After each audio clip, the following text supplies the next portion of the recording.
I come up with the idea of engineering. I had only one girl in the university. There were no toilets in my college because they believed that how a girl can continue engineering, she will drop out. Why build a girl's toilet? I was the only girl in the university in my class. And they did not build toilets. I said, doesn't matter. So 7 to 12, I will not drink water. 7 to 12 or 11, I think I still have college. Go back home, walk back home, use the restroom, have lunch, and go back 2 to 5 lab. And that day I realized it's a myth, it's an imagination, it's a man's world. This world belongs to someone who aspires to get that. And I aspire to do that. I also realized one thing in a very young age, maybe at 20 or 19, which became my mantra. And later I realized the great philosophy. You want to do anything in life, you're all alone. And you must do it alone. Okay? If you want to do bad in life, then you are responsible. You will do bad in life. Bad habits, you are responsible. Good things, you are responsible. But later part of my life, I realized it is the essence of Bhagavad Gita. Atmahi atmano bandhur, atmahi ripu atmanaha. That means you are your best friend and you are your worst enemy. And that, without knowing that, I realized, look, if I have to do engineering very well, I am responsible. I should not take leave. I never took one day off in 4 years. Okay? Because I don't want to ask notes to anybody. Then I said, if I don't put 100%, then nobody will put any percent to me. So I have to work very hard. So the great philosophy of life, due to circumstances, I realized. And even today, I believe if I want something, I should work for it. I should not depend on anyone. You should be autonomous inside. To be happy, not to be happy, is autonomous, is in your mind. I told my father, I want to do MBA. And my father realized that nobody can stop me. He said, he was a great teacher, and every daughter feels about their daughter, about their father the same, I suppose. I'm not exception. But because of my father, I could do engineering, my parents. My father said, come what may be, I will support you as long as you are legally, ethically right. Okay. So he said, okay, you do your MBA.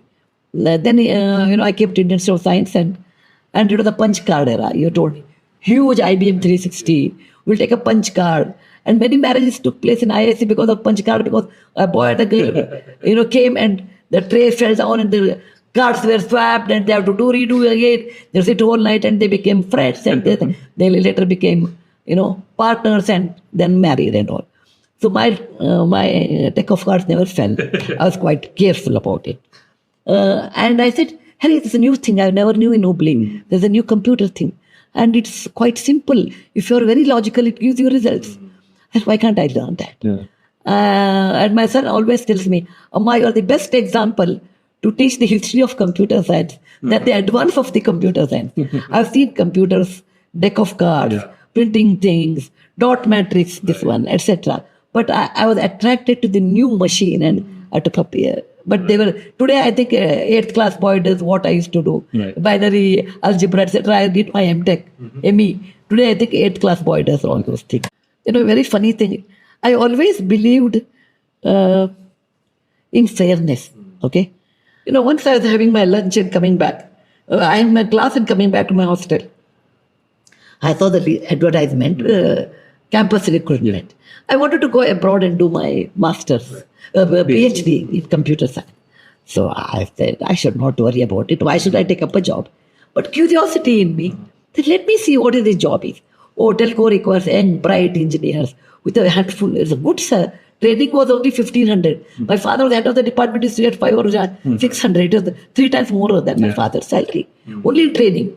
And well placed, this, that, etc.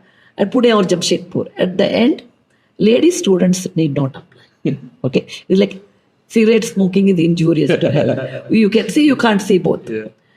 Then, I just walked back to the hostel and I said, what do you mean by lady students need not apply? Is it technically they are not competent? Or is there any policy which says ladies cannot work this area? Or is it the management has decided they should have only men? This is, all three are unfair. I said, okay, let me inform them. That is what you are doing. I could have kept quiet. I said, no, this is not correct. And in my small way, I should protest it. Probably it's part of my DNA, I think. So if it is wrong, I want to tell. And if I'm wrong, I want somebody should tell me also. Okay? So I ask apologies to my people with whom I work in case I make mistake. Please tell me where I go wrong. Because the learning process is like how Rigveda says, let all Bhadrani, it says, let all good thoughts should come from all direction, irrespective of the age, gender, and the position. I said, okay, I'll write. Whom I should write, I did not know. J.R.D. Tata used to come to Indian Institute of Science for Founders' Day, March 15th. He was very handsome. And from a distance, I said, he looked like a Greek god. Okay. But we don't have any courage to go and talk to him. He was like an emperor of the industry. And I was a girl from a Hubli, small town, middle class family, not much money, but lot of love for learning. I can't go and ask question to him all the time. Okay, I'll write to him. Because telco is nothing but a Tata company. Took a postcard. You know, it's 5 paisa postcard. I think it is come in so many ways, but still I will repeat it. I said, dear sir, I remember, Tatas are always ahead of time compared to any other entrepreneurs. Much before independence, they had iron and steel, Tata Chemicals, Tata Salt. You have built the modern India. And such is your industry background. If you write, lady students need not apply, it is not fair. It is unfair. Unfair to women who have been qualified. Yeah. And just because a gender cannot make you inferior or not applicable. Is there anything wrong to be a female? Or by Gyan I wrote in that small postcard. And I did not know where to send. Ignorance, there was no Wikipedia, there was no Google. I said, who is J.R.D. Tata? No, I don't know his address. J.R.D. Tata, and which company wrote this? Telco Bombay, and posted it. That's all I did. Yeah. And I did not expect any answer. The whole thing was wrong. It was Telco, the chairman of Telco was Mr. Sumant Mulgaonkar. And the address is Mr. Sumant Mulgaonkar, chairman, Telco, 24 Homi Modi Street, Tamarind Lane, Bombay House, Fort Bombay 1. Right. This is the correct address. I read J.R.D. Tata, Telco, Bombay. But he was J.R.D. Tata. It reached him. Really? And he called Jakatdar in those days. And other people said, did you go to IISc Bangalore? He said, yes, we went. What did you advertise? We advertised for young bright engineers. Did you let women need not apply? They said, yes. Why? Sir, it is a Jojobara plant in Bihar. They have to come in shift. It's a machinery job.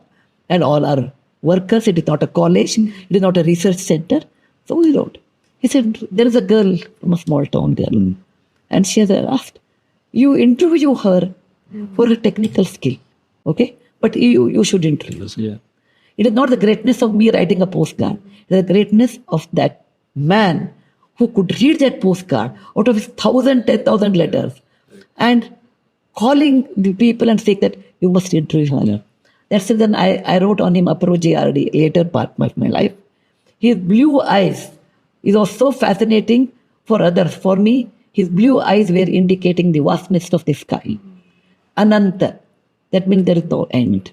And depth of the sea, okay, upper aar, that means nirantara, the deepest. In Sanskrit, because of my background, I can always give the analogies that he was, he was so magnanimous in his heart, in his prayer, in his character, and in his behavior. So thus I had an interview at the rest of it.